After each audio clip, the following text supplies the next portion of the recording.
Ja sam političarka, tako me najveći dio javnosti percipira. Inače sam rodom iz Kutine, to je mali gradić u središnjoj Hrvatskoj. Živim u selu Mustafina Klada na obroncima Moslavačke gore i možda je važno znati da kad sam bila skroz mala, mene i moju braću roditelji su učili da svakog moramo poštivati, da se ni grbavom drvetu u šumi ne smijemo pošpotati, znači da moramo cijeniti tuđe ljudsko dostojanstvo, ali da uvijek moramo znati ko smo.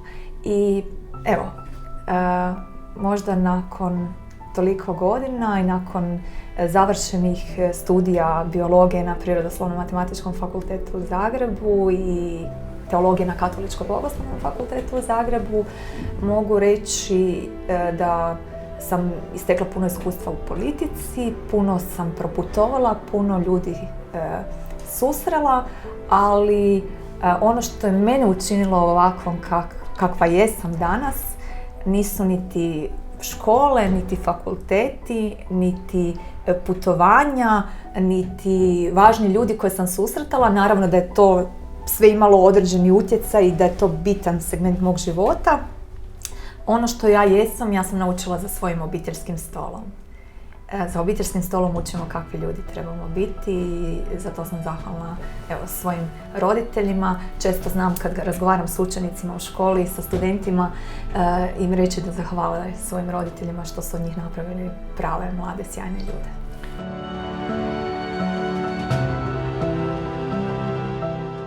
I želim Makedoniji i makedonskom narodu i svim građanima Makedonije svako dobro i sretan i blagoslovljen Uskrs. Hristos Воскресна, навистина Воскресна. Нека ни за много години Великден, почитани гледачи. To je sasvim sigurno istina, da. Ja volim Makedoniju. Makedonija je u mom srcu. Јас сум Васко Ефтов, ова емисијата во Центар на телевизија Алфа. Вечерва интервју со европратеникот Маријана Петир. Јас сум фасциниран од ова жена, почитани гледачи. Вакво бранење и вакво сакање на Македонија.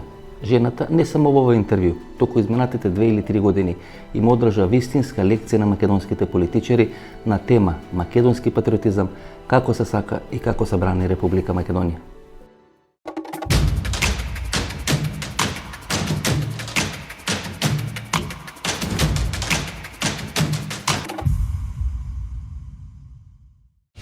Од 2008 до 2016 година Маријана Петир е потпредседател на Хрватската селјачка странка.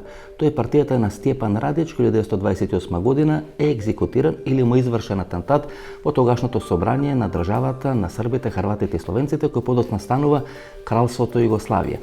Врските помеѓу партијата Хрватска селјачка странка на господинот Радич и ВМРО, историското ВМРО, се традиционални. Македонските гласачи на изборите од 1918 до 1941 година во најголем дел гласа за партијата на Стјепан Радич. Од таму и не чуди ваквиот македонски патриотски став на госпоѓата Петир, бидејќи ова што го слушаме од неа, на вистина, на сите нас македонци, ни влева надеж дека не сме сами во ова наша битка околу името со Република Грција. Вреди ли за влез во ЕУ НАТО се смени име на држава? Pa ja smatram da ime predstavlja identitet, ono je znak i predstavlja znamen i ime je nešto što ostaje iza nas dok nas više ne bude. Zbog toga smatram da se sa imenom niti naroda niti države ne bi smjelo kockati i oni koji postavljaju takve uvjete i traže takve ustupke od Makedonije nisu dobronamjerni. Vi imate potvrdi stavови за името и за Македонија од македонските политичари. Тури дел од македонските гласачи велат како можеме да ја увезиме Маријана Петир да биде политичар во Македонија. Pa ja ne bih rekla da ja imam tvrde stavove. Не, имате многу потврди од македонските политичари. Pa ja bih istu stvar govorila da je u pitanju i Hrvatska ili da to netko traži od neke druge zemlje. Kad pogledamo neku moderniju povijest, nešto što se nedavno događalo, vidjet ćemo da su neke države mijenjale ime, ali zato što su to one same željele. No nisam našla niti jedan primjer da je neka druga država došla i uvjetovala promjenu imena svojim susjedima, kao što je to slučaj između Grčke i Makedonije. Ja to smatram nepravednim i reagiram na nepravdu, reagiram biram iz srca. Neki kažu da sam možda previše srčana, ali ja mislim da se ne bih mogla baviti ovim poslom kad ne bih imala ljubavi, kad ne bi stala u obranu onih koji su nepravedno ili progonjeni ili na bilo koji način atakirani od onih koji misle da su snažniji i moćniji od njih. Ovo je ucena klasična. Ovo što Makedonija sve ovo trpi i ne сега изминалите 25 години, to je klasična ucena. Slažem se. Kako može jedna mala država, vi ste ili evropratenik, kako može jedna mala država da se bori protiv takov tip na uceni? Što može jedna mala država da napravi, na primjer? Ako veki se kaže дека mora da stane členka na EU i na NATO, бидејќи ако не стане членка на EU и на НАТО, тогаш е против EU и НАТО, нели, и е за Русија. Изборот не е многу голем, а ако сакате, нели, да не бидете со Русија, да бидете членки на НАТО, вие треба да ја прифатите уцена. Тука имате една абсурдна, дури кавкијанска би ја нарекол ситуација, кога немате добро решение и како помеѓу две лоши решенија, вие да го направите изборот. Pa slažem se s vama da situacija ovako kad ju promatramo ponekad djeluje nemoguća i kao da nije u stvari moguće naći pravo rješenje. No, ja bih ipak rekla da moramo uvijek napraviti sve što možemo, a onda ako napravimo sve što možemo, onda će nam možda i Bog pomoći. Bar ja tako pristupam svakom problemu. Kako сега стоят работите, само Господ може да ни помогне, бидејќи другите... A on je dobar. Bog je dobar i ja vjerujem da on ima makedonski narod na srcu baš kao ja. Ma htjela sam reći da mi se čini da možda ponekad ne bi trebali polaziti od toga mala smo država, jer i za Hrvatsku isto, kad sam postala zastupnica u Europskom parlamentu, meni su rekli a šta ćeš tamo? Pa Hrvatska je mala država, mali vas je broj zastupnika, nećeš moći ništa napraviti. Ali sam pokazala da se može, dakle nije to istina da se ne može. Da, вие видовте со Пиранскиот залив, како функционираат големите држави. И ако Пиранскиот залив требаше да биде решен пола-пола, сега е решен 100% во корист на Словенија. И кога гледате таа геополитика, не води сметка кој е мал, кој е голем, туку води сметка за своите интереси. И мене ме чуди една работа. Ви имате такви тврди ставови за Македонија, на некој начин индиректно се спротивставувате на приемот на Македонија во НАТО со промена на името, врз база на се она што можеме, а вие пред 2 месеци бевте поканети на молитвен поедок кај Трамп.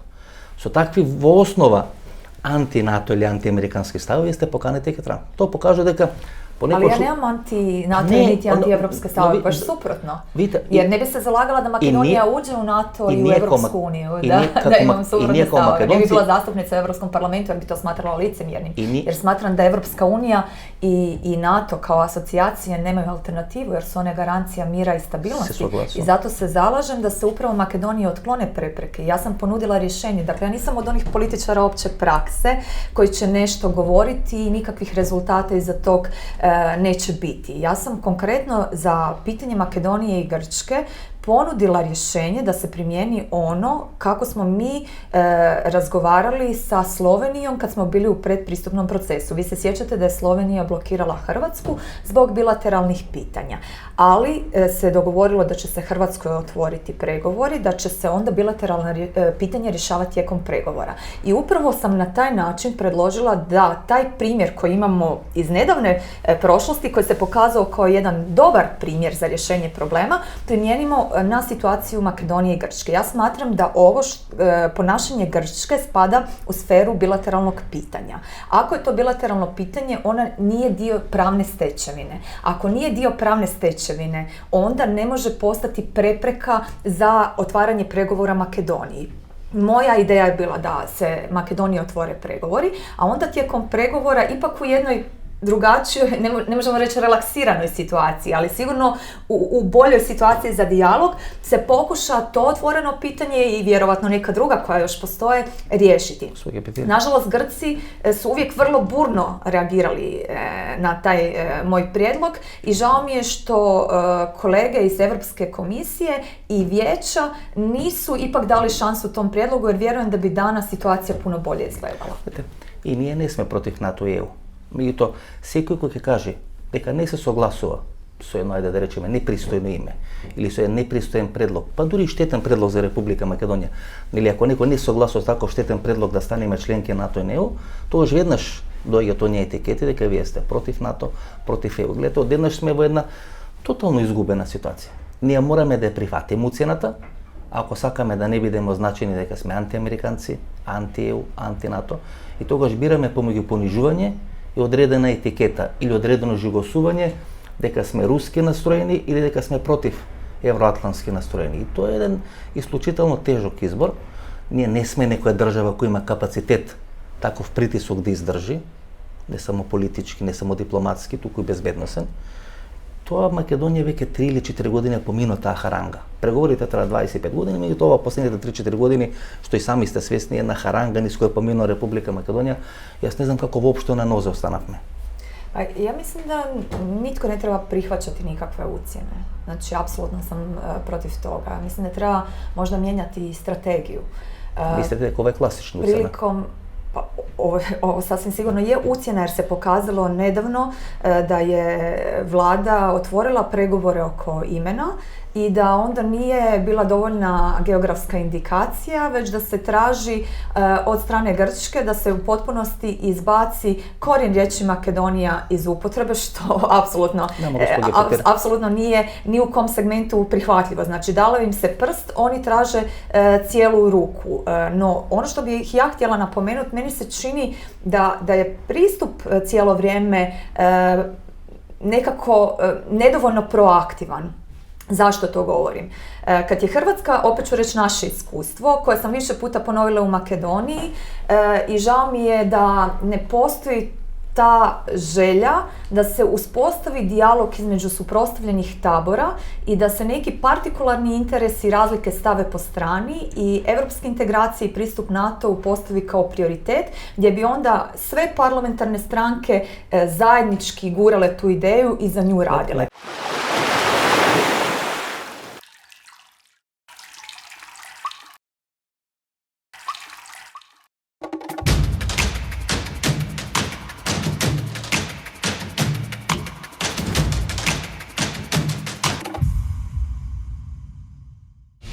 Постојано ми го поставувате прашањето зошто во моите интервјуа не им дозволам на гостите да се доискажат, ги прекинувам со прашање или ги прекинувам таму кај што те имат нешто да кажат спектакуларно важно.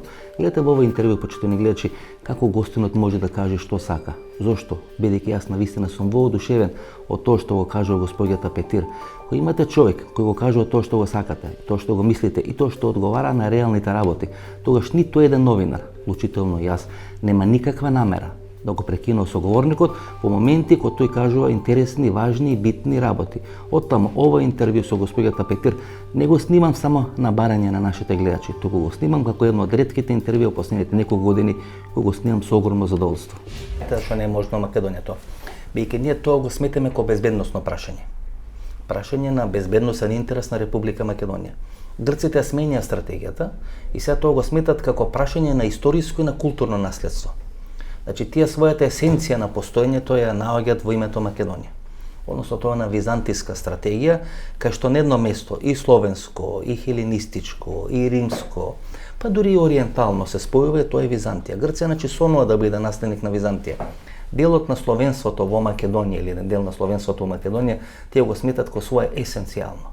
Значи, Александар Македонски одеднаш се сети и го направи како еден од неколкуте столбови на грчката традиција, односно Грција све она од 5-тиот век пред нашата ера до денес како се метаморфозира, што се вели.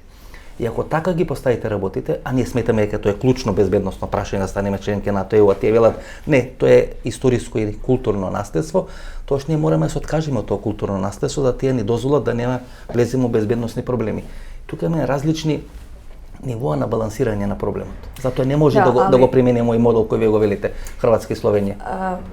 Pa ne bih se u potpunosti složila jer Makedonija nije mogla ići nikako naprijed jer uvijek je Grčka odgovarala na svaki naš zahtjev za otvaranjem pregovora time da se unutar Makedonije političke stranke ne mogu dogovoriti što im je prioritet, pa iz tog razloga prvo nek oni uspostave kulturu dijaloga i demokraciju, a onda ćemo dalje razgovarati na europskoj razini kako ćemo riješiti taj problem. To je bio do sada grčki argument. Dakle, ono što bih ja ponovo pozvala jest da se u jednom dijaloškom tonu to pitanje utvrdi kao prioritet i da se oko njega zajednički nastupa. Dobro, zašto Brisel, na primjer, Jer onda bi bili uvjerljiviji pred Briselom da postoji jedan jedinstveni stav da je to orijentacija zemlje i da u tom smislu želimo ići naprijed. S druge strane, ono što se nikad nije napravilo, a mislim da je bilo jako potrebno, jer vi imate s druge strane jednu jaku državu članicu koja vam se protivi. Mislim da je bilo važno možda naći jednu jaku državu članicu koja bi bila podrška na tom putu. Na koje mislite, na primjer? Nije na meni da ja to biram, ali čini mi se da u strategiji uvijek kad želite nešto ostvariti, jako je pametno imati partnere koji vas mogu u tom smislu podržati. Jer ako pokušavate sami riješiti veliki problem, a nasuprot sebe imate nekog ko je poprilično jak igrač, onda i sami znate da teško da će se izaći na kraj. I treća stvar koja se nekako meni čini da je u cijeloj toj priči izostala jest nedovoljni interes Europske unije tijekom mandata ove komisije za to područje Balkana. Znamo da je na početku Juncker rekao neće biti proširenja i jednostavno u toj nekoj logici Europska komisija nije se dovoljno bavila zemljama Zapadnog Balkana, nije se bavila Makedonijom i strateškim položajem Makedonije upravo za sigurnost tog dijela Europe. Makedoniju je trebalo pohvaliti i Makedonija je mogla puno više profitirati od načina kako je upravljala migrantskom krizom. Jer je u stvari Makedonija štitila vanjske granice Europske unije. Nije to radila Grčka. I to je bio možda trenutak kad su se neke karte mogle drugačije posložiti. Tako da ja ne bih rekla da je sve izgubljeno i da stvari trebamo gledati crno-bijelo. Mislim da puno bolje i snažnije, ali svi zajedno, trebaju, dakle prije svega iz Makedonije, a onda i mi koji volimo Makedoniju i podržavamo Makedoniju, trebamo komunicirati strateške prednosti Makedonije i u ovom sigurnosnom smislu koji ste vi naveli. U stremljenjima kud to Makedonija želi ići, gdje pripada, jer nesumnjivo je da Makedonija pripada sa svojim identitetom i kulturom i vrijednostima europskoj obitelji, a ne negdje drugdje. I vjerujem da ćemo se onda pomaknuti prema naprijed. Gospođo Petir, vi ste sigurna da niste Makedonka? Ne, ja sam 100% Hrvatica, rođena sam u Kutini, ali evo, nekako baš me smeta ta nepravda. 25 godini snijem intervjua, su snimili повеќе od 3500, znači ваков жар во брање на македонски интереси, на македонски позиции, јас ретко од кој македонски политичар сум слушнал. Затоа уште еднаш ве прашувам, вие сте сигурна дека не сте Македонка? Pa žao mi je čuti da makedonski političari nemaju takav žar braniti svoje, jer mislim da treba braniti svoje, posebno kad si u pravu. To ne znači da nekog drugog ne poštuješ i da nekog drugog ne voliš. Pa sjećate se kad sam ja sa vašom stalnom misijom u Briselu ponovo pokretala skupinu prijateljstva za Makedoniju, ja sam pozvala sve zastupnike, uključujući kolege iz Grčke. Neki su i došli, primjerice ovi iz Zlatne Zore, oni su imali ideju da će uništiti event, ali ja sam im pristupila ljudski. Dakle, ja sam rekla, ja sam vas pozvala na ovaj event, vi ste došli u moju kuću, na moj poziv. Ako mi želite nešto reći, možete to reći sada, ali onog trenutka kad ja počnem govoriti, nepristojno bi me bilo prekidati. I oni su nekako, ne znam, u miru su se razišli, dali su mi tu svoju prosvjednu notu gdje su oni opet objašnjavali neku svoju logiku, ja sam to preuzela i rekla sam ja sad počinjem event, mi uspostavljamo skupinu prijateljstva, svi ste dobrodošli, svi ste pozvani, možete tu ostati, tako da obrana ili isticanje nečeg što je dobro ne znači da nekog drugog manje volite ili manje poštujete, ali da, mislim, pa svako treba braniti svoje, treba stati u obranu istine. Клучното прашање кое го постава господјата Петир е зошто Европската Унија, Брисел, им дозволи на грците да се живеат врз Република Македонија. Пред некаде 3 месеци господјата Шекеринска во едно телевизиско интервју дава одредена политичка формулација. Тоа е дека со договорот со Бугарија и со Тиранската платформа со албанците, ние тотално сме ги збуниле грците и дека во прв момент после договорот историски со Бугарија и договорот во врска со Тиранската платформа, така збуните грците не знаеле што да прават во тој процес на преговори околу името со Република Македонија. И ако така ние сме ги збуниле грците со еден договор со Бугарија и еден договор со Албанија, односно со албанците кои живеат во Република Македонија, тогаш, почитувани гледачи, кои ни пречи ние дополнително да ги збуниме грците, односно ептен да ги збуниме грците и да направиме договор со србите во врска со Македонската православна црква и да дајме тамо некои 100 или 200 хектари земја кои ги бара Република Косово на таа наша северна граница. Значи, со еден договор со Косово и еден договор со Република Србија, ние тотално ќе ги збуниме грците и тогаш победата наша во тие преговори со името ќе биде забетонирана и запечатирана. Тука има само еден мал проблем, а тоа е дека после такви тешки, силни и победоносни историски договори кои ги прави ова влада, што ќе остане во историски контекст од Република Македонија. Ова е ваша награда. Ја добивте сега во февруар во Вашингтон. Da, to sam dobila u Washingtonu u veljači od najveće... Da, to je makedonska dijaspora, objedinjena makedonska dijaspora. Organizacija makedonske dijaspore i jako mi je draga ta nagrada, posebno sam ponosna na nju i zahvalna sam makedonskoj dijaspori. I možda je to još jedna stvar koju bih htjela istaknuti, jer mi se čini da taj potencijal i kapacitet koji vaša makedonska dijaspora ima nije dovoljno iskorišten. Oni su i dobro raspoređeni, visoko obrazovani, na zanimljivim su pozicijama i radnim mjestima. Srce im kuca jako za Makedoniju, bar one koje sam ja vidjela, dosta sam ih srela, ne samo u Americi, nego i u drugim dijelovima svijeta. I trebalo bi tu njihovu snagu i taj njihov žar iskoristiti bolje za prezentaciju stavova Makedonije i obranu makedonskih pozicija. Вие на 9 февруари ова година велите дека Европската унија и дозволи на Грција да се изживува. Видите, тоа е тврда една формулација, да се изживува врз Македонија. А sad ćete me još uvjeriti da sam ja stvarno neka tvrda političarka, pa nisam. Не, апсолутно. Видите, јас сум новинар кој не им дозволува на луѓето да зборат. Зборат во емисија 15 секунди. Јас уживам во ова што кажувате и ви дозволам све да кажете, бидејќи навистина после долго време да уживам некој да брани вака позиција на Македонија. Значи, вашиот став е дека Европската унија се изживува врз, односно и дозволува на Грција да се изживува врз Македонија. И тоа навистина се случува 27 години.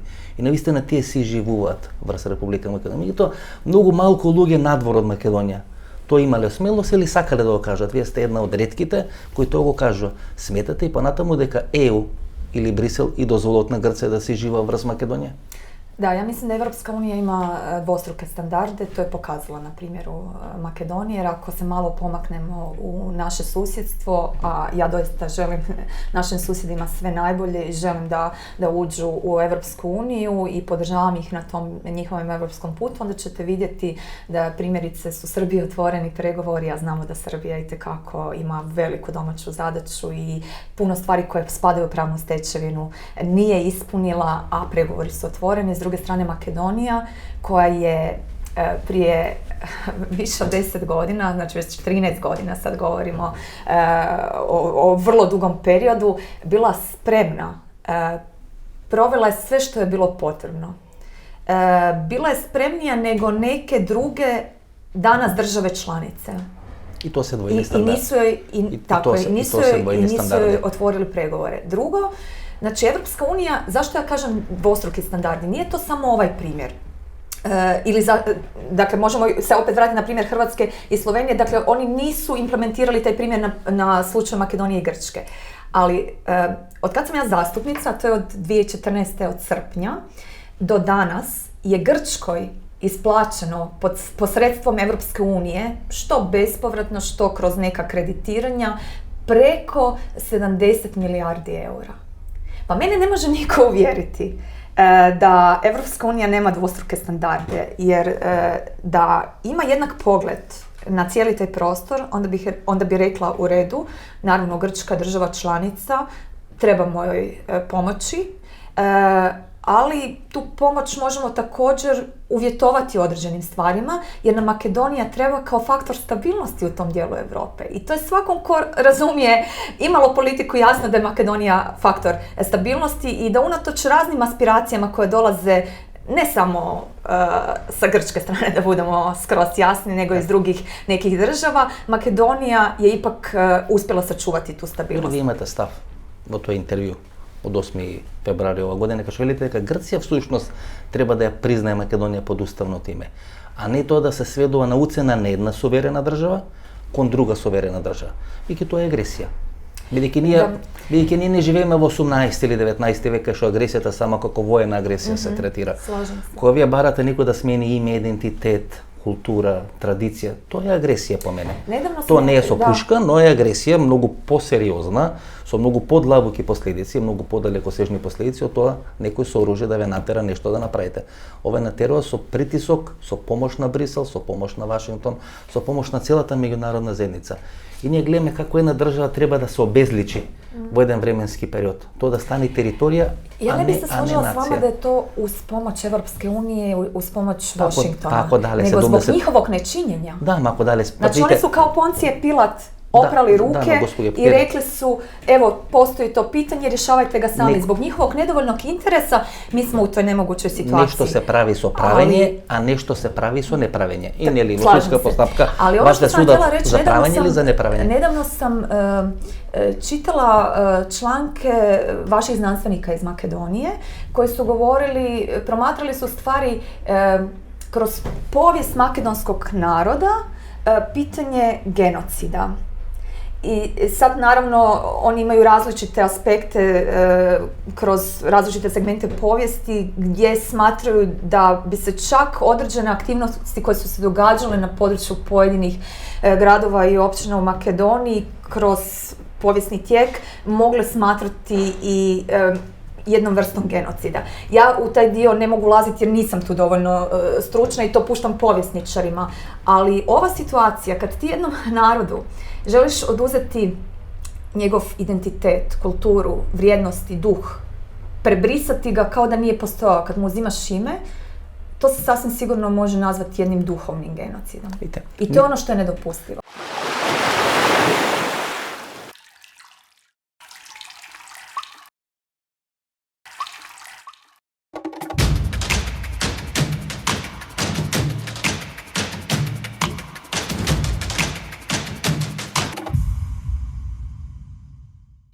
Бидејќи сега следа опишување на учебниците по историја, и тие учебници ќе бидат одобрувани од таа комисија македонско-бугарска, која согласно договорот помеѓу Република Македонија и Република Бугарија треба да биде формирана, и таа ќе има некоја форма на ад-хок тело кој пред изборите 2016 година ги оценуваше македонските медиуми, значи таа комисија ќе определува што е добро, што е лошо во македонските учебници.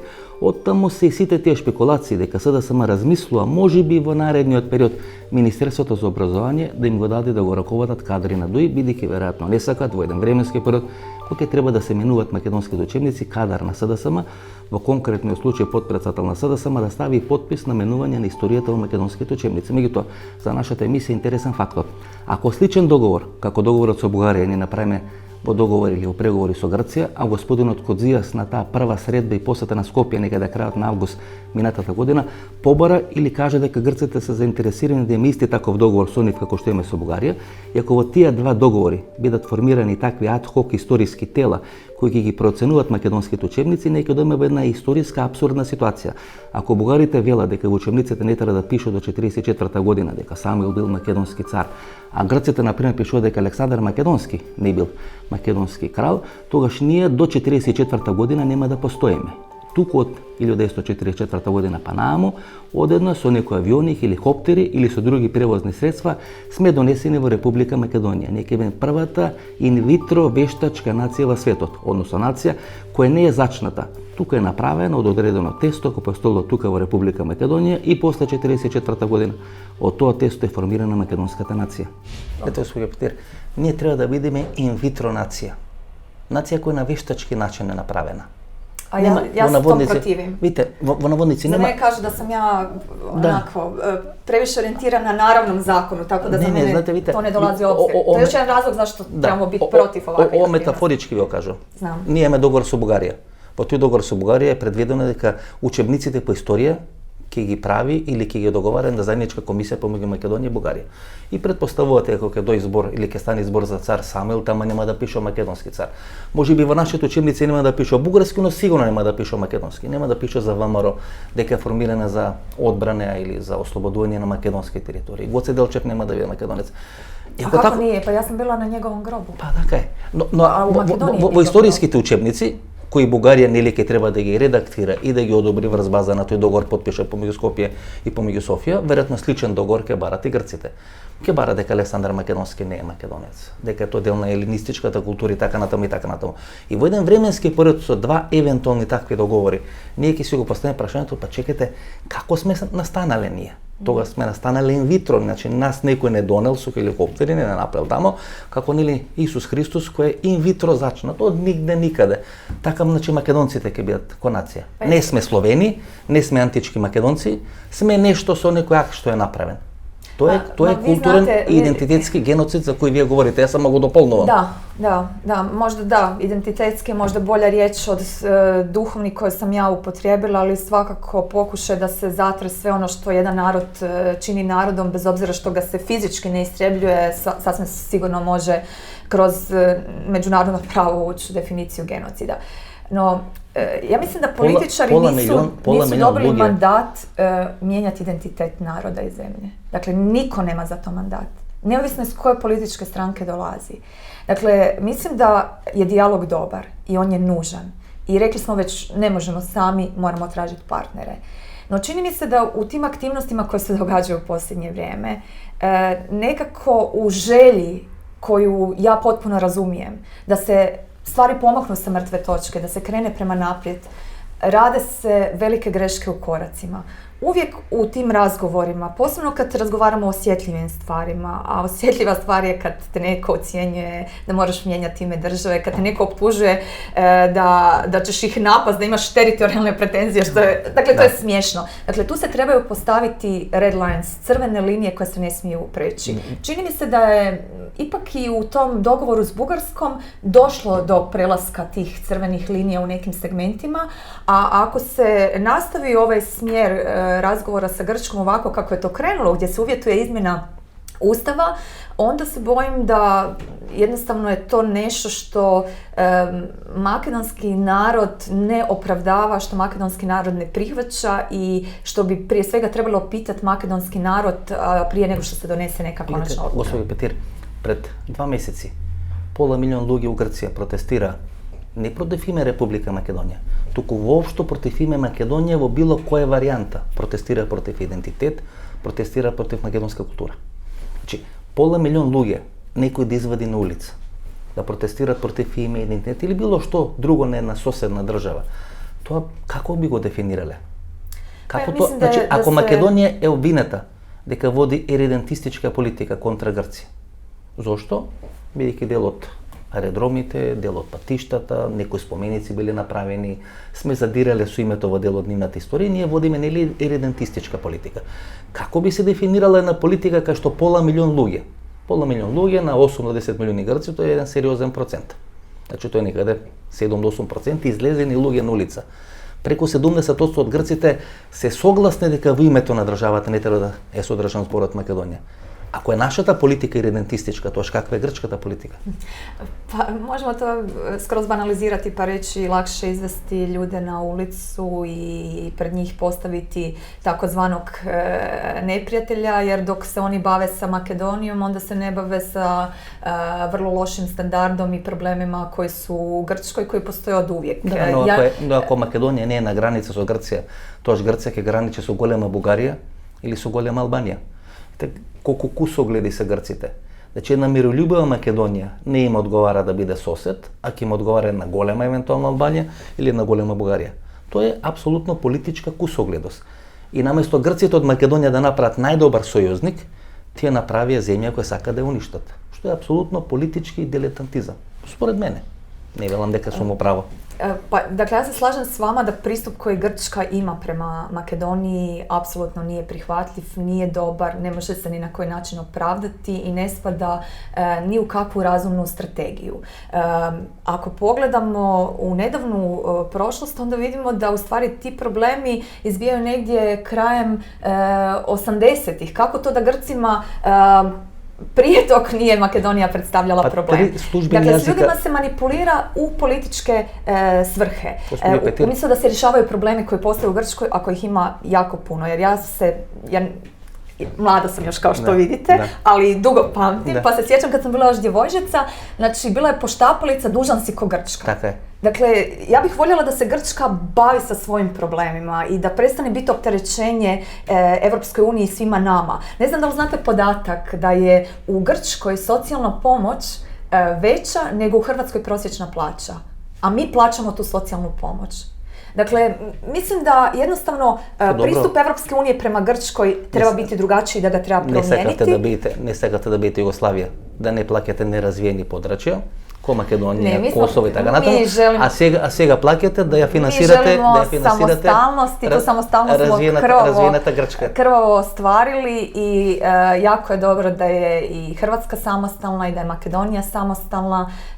To je nešto što su naši ljudi i naši narodi i željeli, tome stremili i evo, danas imamo slobodnu i samostalnu Hrvatsku koja je članica Evropske unije, koja sjedi za stolom za kojim se odlučuje. Jer smo imali neke epizode kad smo vidjeli kako to izgleda kada drugi odlučuju o nama. Ali to ne znači da moramo prihvaćati sve što se pred nas servira. Naš glas je jednako vrijedan kao i glas Grčke, Austrije, Njemačke ili bilo koje druge države. I u tom smislu mislim da trebamo i mi kao Hrvati, ali vi kao Makedonci imati malo više samopoštovanja prema sebi. Ne pristupati mi smo male države pa ne možemo ništa, nego vidjeti što možemo sa vlastitim kapacitetima, gdje mi možemo nešto napraviti da stvari krenu prema bolje, a onda vidjeti ko su nam partneri u tom segmentu. Tražiti partnere pošto poto i onda davati neke ustupke kao što se to u posljednje vrijeme događa, čini mi se da ne vodi Makedoniju u željenom smjeru. Vi imate jedan primjer, mislim neka to je adekvatan primjer, to je primjer na Luksemburg. Vi го посочувате тој пример дека Луксембург постои како држава, дури една од, ајде речеме, државите околу која се градеше Европската унија, и велите дека постои регион во Белгија кој исто така се нарекува Луксембург. И сметате дека тоа е едно решение на македонско-грчкиот спор. Дека има регион во Грција кој се нарекува Македонија, претходно се нарекува Северна Грција и Тракија, денес се нарекува Македонија и дека постои држава со име Македонија. Значи, тој пример со Луксембург, а има такви мноштво на примери, во Америка има многу региони кои што имат имења на држави во Европа, во Азија, во Африка или било каде, и никој тоа не направил проблем, дека тие држави треба да си осменат своето име. Меѓутоа, еве примерот на Луксембург е едно од клучните по стандард едно од најбогатите држави во Европската унија, можеби е добар пример како да се реши македонскиот спор. Ако не смета на Белгија да има држава Луксембург со регион Луксембург во Белгија, што би сметало на Грција да има држава Македонија со регион во Грција кој се нарекува Македонија. И ќе одам чекор понатаму. Во поранешна СФР Југославија има 3 службени јазици. Српско-хрватски или хрватско-српски, словенечки и македонски. Значи уште во поранешна СФР Југославија македонскиот јазик има добиено статус на јазик кој е официјален, кој е признат и во рамки на Обединетите нации заведен како македонски јазик и на Macedonian language. I to je još jedan od razloga, još jedan od argumenata zašto makedonski jezik treba ostati makedonski jezik, zašto Makedonija ne treba pristati na nikakve promjene ustava. Postoji naravno i puno više argumenata, ali zanimljivo je bilo čitati analize nekih stranih novinara kada su vidjeli koliko je Grčka spremna daleko ići, pa da nije dovoljno niti otvaranje dijaloga i geografska indikacija, već da traže izmjenu ustava i izbacivanje korijena riječi Makedonija. Pitali su onda hoće li i Tripoli morat promijeniti ime obzirom na takve grčke aspiracije, jer postoji istoimeni grad u Grčkoj. Dakle, ja stvarno mislim da nisam za to da se stvari sjeku, da se bude radikalan, ali doista mislim da u ovom primjeru odnosa između Makedonije i Grčke Evropska unija treba lupiti šakom po stolu i presjeći ovu parodiju, jer ja ovo drugačije ne mogu nazvati nego parodijom, iživljavanjem, jednom beskrupuloznošću, ucjenjivačkom politikom, pokazivanjem snage i mišića zato što misliš da to možeš, bez ikakvih razloga i argumenata. To je po meni apsolutno nedopustivo i ja se doista nadam, ja sam optimista, uvijek sam optimista, da pravda na kraju mora pobijediti, samo ne treba pristajati na nikakve ucjene i popuštati van onih granica koje bi makedonski narod želio.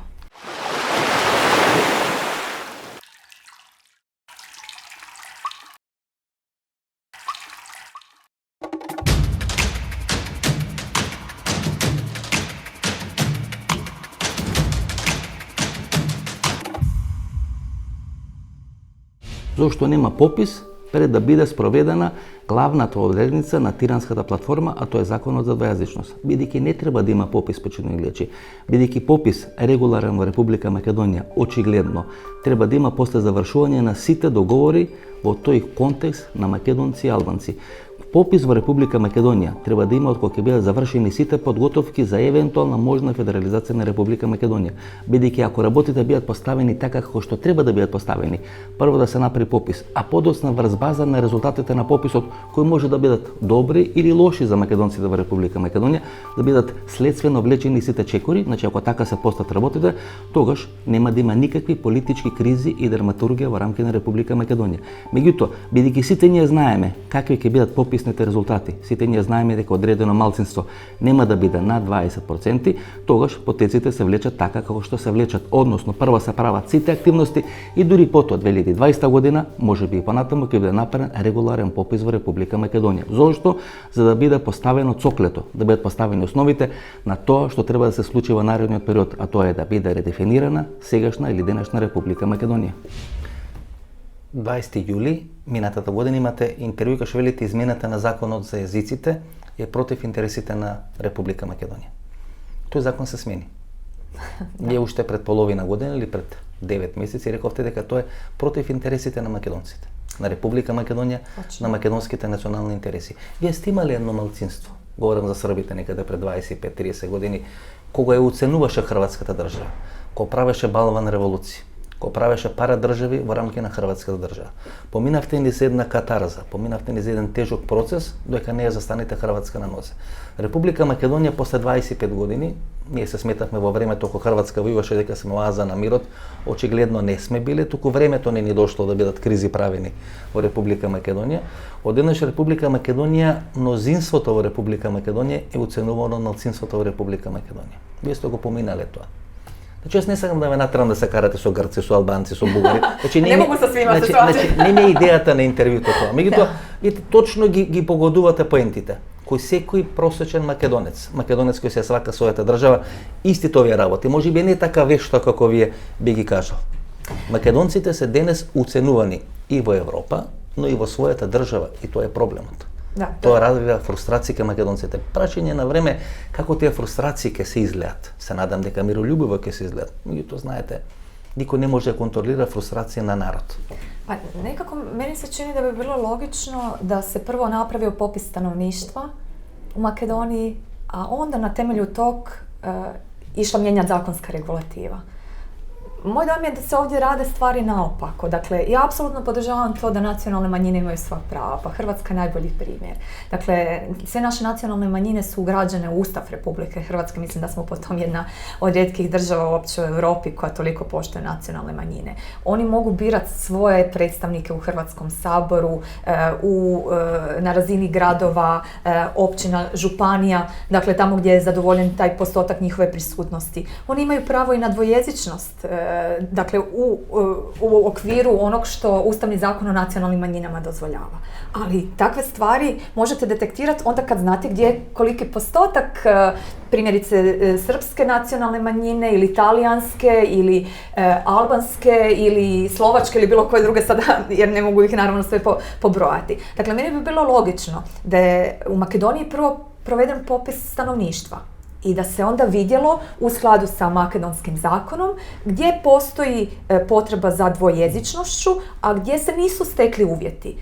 Ovako na državnoj razini uspostaviti još jedan službeni jezik bez tih podataka po meni je provođenje političkih aktivnosti posla naopačke, a čini mi se da je pozadina u tome samo da se zadovolji koalicijske partnere kako bi se obdržala vlast. Дори има формулација, се извинувам, од подпредседателот на СДСМ или сега владачката партија, кој што вели да ние ќе спроведеме попис, очекуваме дека тој попис ќе се спроведи 2020 година, бидејќи 2019 година се претседателски избори во Република Македонија, меѓутоа без разлика на резултатите на тој попис.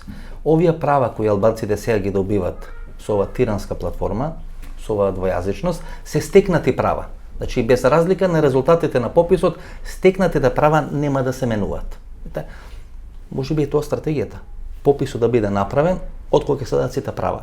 И ако вие тргнете да ги намалувате тие стекнати права, тоа да биде основа и да генерира нов конфликт. Може би тоа е суштината, не знам. Da. Dakle, moja namjera nikako nije, i to sam uvijek izbjegavala, dakle ne želim se miješati u unutrašnje političke stvari jedne zemlje, pa u ovom slučaju niti Makedonije.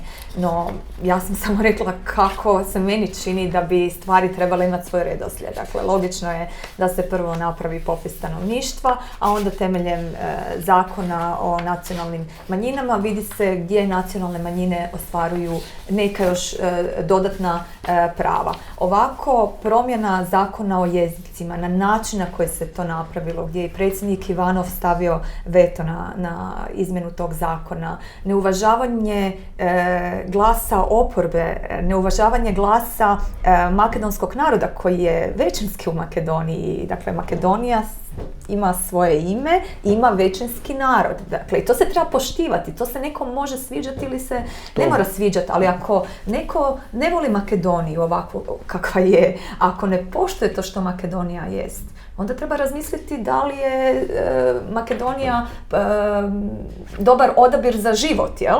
Ne mogu se stvari raditi na silu i na opačke. Ne može se sa svih strana udarati, potkapati korijenje. A upravo ovi potezi kojima svjedočimo u zadnje vrijeme čini se kao da su tu da bi posjekli i odvojili Makedoniju od njenih korijena i to nije dobro. Знаете, тоа во акционерското право се нарекува контролен пакет. Кога има контролниот пакет, ајде да речеме, ако една држава ја третираме како едно предпријатие, метафорички кажеме, нели, да не бидам погрешно разбран, тогаш тој што има 51% акции во своји раце, тој има мнозинство акции. И тој одлучува, тој управува. Тоа не значи дека не ги почитува малцинските акционери, туку дека сепак командата е во негови раце. Македонскиот народ нема 51, има 63, 64, 65. Ние не можеме да направиме попис. Не можеме да направиме попис токму од тие причини, бидејќи некој не сака да се соочи со фактот дека во Македонија не е 25, не е 30, не е 40, не е 50%, туку е 17 до 18%. И знаете, кога вие нема да направите попис 15 или 20 години, тогаш влегувате во сива зона, кој секој лицитира со бројките. И испаѓа дека Македонија држава со 5 милиони жители.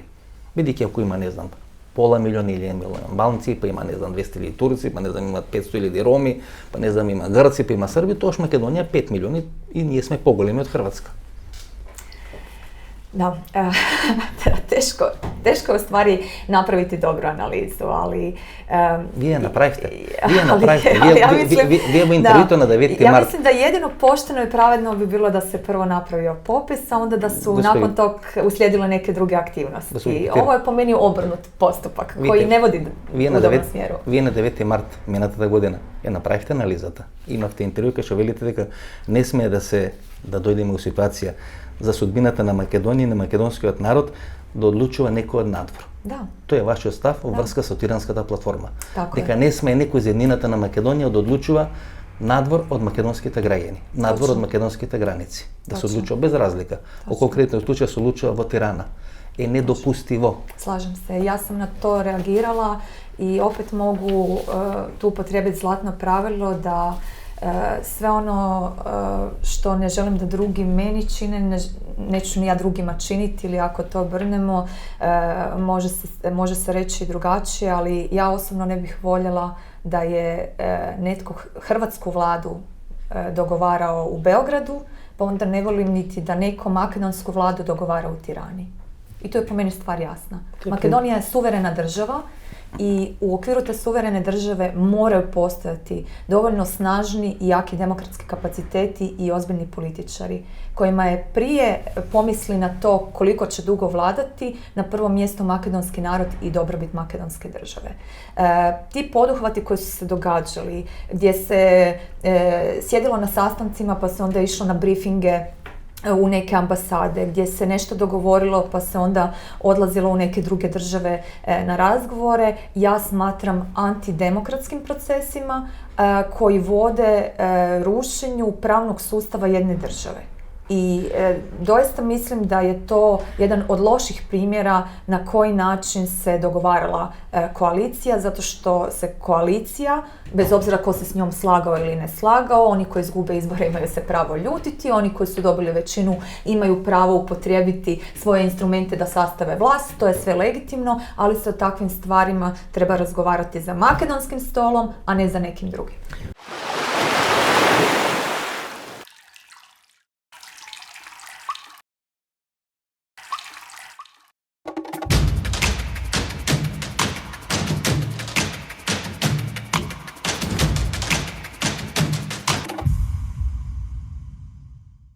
Во предвеликденското интервју за сервисот МИА, Зоран Заев вели дека е подготвен да жртва својата политичка кариера за одредено решение за името со Грција и влез на Македонија во ЕВ НАТО. Која политичка кариера е битна, почитувани гледачи, или која политичка кариера може да биде побитна од прашањето на името? На кого ќе му биде гајле, каде за 5 или за 10 години ќе се наоѓа Зоран Заев? И каква ќе биде политичката кариера на Зоран Заев? Меѓутоа, ако за 10 години Република Македонија го нема своето име, без разлика дали ќе стане членка на НАТО и ЕУ, тогаш ние ќе паднеме на тестот на историјата. Сите народи, сите граѓани, секој семејство поминат низ одредени финансиски, политички, социјални и секакви други кризи. Мал дел од нас одат во одредени работи кои не одговарат на моралните норми и моралните кодести. Сите ние немаме доволно пари. Има многу сиромашни фамилии во рамки на Република Македонија. Меѓутоа, мал дел од членовите на тие фамилии се одават на проституција, се одават на криминал. Тешкотиите направат посилни. Македонија поминува низ период на силни и бурни тешкоти и проблеми. Меѓутоа, тоа не ни дава за право да поклекнеме и да го промениме или да го продадеме тоа што е најсвето, а тоа е идентитетот и името на Република Македонија. Затоа велам, на кого ќе му биде гајле, каде за 5 или 10 години ќе заврши политичката кариера на Зоран Заев. Тоа што сите нас не боли е што ќе направиме, дали ќе го зачуваме или ќе го продадеме името на државата. Вие сте 4 години во Брисел. Имате ли чувство дека на некој во Брисел може би му одговара да не постои Македонија? Ne, da nisam nikad. Ne. Mislim da to nije realno. Najveći problem je bio nedostatak tog interesa. Mislite? Sigurno. On se ne može samo reflektirati na Makedoniju. Pa vidimo što se događa u Bosni i Hercegovini, gdje je situacija došla do uzavralosti, gdje je Europski parlament sad objavljuje izvješća i pododbor za sigurnost se sastaje zbog jačanja radikalizma. Dakle, Evropska unija jednostavno u svojoj zaokupljenosti je zaboravila misliti, promišljati i bolje upoznati Zapadni Balkan. Но, госпоѓа Петир, има две изјави. Поранешниот државен секретар на Америка, господинот Кери, вели дека Македонија и неколку држави кои ги спомна се првата линија на огнот. Па подосна на таа изјава се надоврзува Лавров, кој вели дека Македонија иднината е многу неизвестна и се очекува да биде поделена помеѓу Албанија и помеѓу Бугарија. И не личиме на Кипар помалку. На грчки и турски дел во Кипар, во Македонија би имал албански и евентуално бугарски дел. Затоа велам, може би на некој во Брисел му одговара. Ајде да не речеме Брисел, може би на некој надвор од Македонија му одговара да не постои македонска држава. Што во таа ситуација? Понатаму ќе бидете оптимист? Dakle, evo, u komunikacijama koje sam imala sam ih dosta i znate da sam i puno pisala i puno komunicirala s različitim predstavnicima Europske komisije. Nikad nisam tako nešto primijetila da bi netko zazirao od Makedonije, da bi pustio da neke druge države Ние повторно сме на некој начин несакано дете. Ако 91-92 година сме биле несакано дете, сега сме повторно несакано дете на Балканот. Не остават, ни прават се, и сите можни сопки, и сите можни проблеми. Ако преживееме добро, тогаш ќе не решават. Ако не преживееме, тоа што несакано дете завршува тама кај што треба. Имам чувство дека тоа е судбината во моментот на Македонија. Или сами ќе се обезличиме, или некој ќе не остави да видиме дали ќе преживееме. Ja jednostavno mislim da je toliko globalnih problema se događalo u ovom razdoblju. Imali smo i pojavu ISIS-a i Daesha, progone kršćana, rat u Siriji i Iraku, nestabilnost na Bliskom istoku. Konflikt Rusije i Amerikanci na Balkanot. Te konflikte koje isto vi sa pravom spominjete. Imali smo, još uvijek imamo tu jednu napetost sa Sjevernom Korejom. И Северно Косово, кај што пред 2 недели безмалку бевме на работна граѓанска војна или на работна војна помеѓу Косово и помеѓу Htjela sam samo reći da Srbija. u tim nekim globalnim problemima čini se da su se velike sile koncentrirale, usmjerile u tom području i da jednostavno njihov interes nije bio fokusiran na Zapadni Balkan. I zato se upravo događaju ove situacije koje ste spomenuli i na Kosovu, koje su se događaju u Bosni i Hercegovini, gdje Makedonija, čini se, ostaje sama boriti se sa svim tim ponekad nemogućim situacijama. Ali ja nekako imam povjerenje u makedonski narod. Dakle, mislim da zadnja crta obrane Makedonije i njenog identiteta jest makedonski narod. I baš imam povjerenje u makedonski narod da će makedonski narod očuvati Makedoniju onakvom kakvom je mi poznajemo. Идната година имате избори. Може да се кандидирате, може да не се кандидирате за уште еден мандат во Европарламентот. Ако решите да не се кандидирате, добре дојдени сте во Македонија и ние ќе направиме све да бидете успешен политичар во Македонија, ако тука во Хрватска не знаат тоа да го ценат. Hvala vam puno evo, na vašim lijepim riječima i da, Makedonija je meni svakako na srcu i bez obzira što se događalo, Makedonija u meni ima i imat će prijatelja i makedonski narod zna da sa mnom može računati. Hvala mnogo. Hvala vam.